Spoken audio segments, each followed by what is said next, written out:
Hi friends, good afternoon. তোমরা সবাই কেমন আছো? আশা করি তোমরা সবাই ভালো আছো। তা আজ দুপুরের লাঞ্চের মেনুতে আমি কি রেসিপি করেছি সেগুলো তোমাদের সাথে শেয়ার করছি।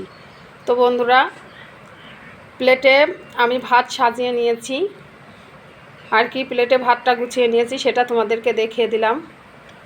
আর ভাতের এক সাইডে দিয়েছি আর কি প্লেটে আলু ভাজা, গোল গোল করে আর কি বৃত্ত আকারের আলু কেটে নিয়েছি, সেটা আর কি ভেজেছি, সেটা সাইডে দিয়ে দিয়েছি, সেটা তোমাদেরকে দেখিয়ে দিলাম।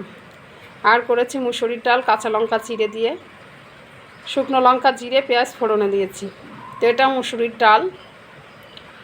আর করেছি পাশাপাশি আছে সব কিছু। আর করেছি সয়াবিনের তরকারি, আলু দিয়ে সয়াবিনের তরকারি। তো আলুটা আমি ছোট ছোট করে আর কি চৌকো চৌকো করে কেটেছি। আর তোমাদের দাদাভাই বললো এটাই কোনো মশলা ব্যবহার করবে না, সম্পূর্ণ নিরামিষ করবে, আর নিরামিষ করলেও কোনো আদা জিরে বাটা দেবে না।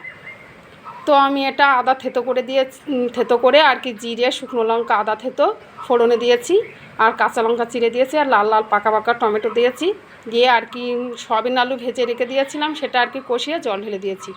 এবার নামানোর সময় ফুটিয়ে নিয়ে পরিমাণ মতন ঝোল রাখার সময় সামান্য একটু চিনি দিয়েছি, আর সামান্য একটু চিনি দিয়েছি, আর কাঁচা তেল ছড়িয়ে দিয়েছিলাম নামানোর 5 মিনিট আগে, দিয়ে আর কি আমি এটা পরিমাণ মতন ঝোল রেখে নামিয়ে নিয়েছি।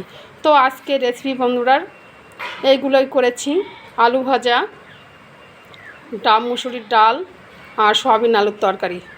তো বন্ধুরা, শুধু কালারগুলো দেখো, কত সুন্দর সবজি বা ডালের কালার এসছে। তো আজ দুপুরে লাঞ্চের মেনুতে এই রেসিপিগুলোই করেছি। বন্ধুরা, কেমন হয়েছে অবশ্যই তোমরা কমেন্টে জানাবে। আর তোমরা পাশে থেকে একটু সাপোর্ট করবে বন্ধুরা, ফলো করে পাশে থাকবে, লাইক কমেন্ট শেয়ার করে সবাইকে দেখার সুযোগ করে দেবে। তোমরা ভালো থেকো, সুস্থ থেকো, টাটা।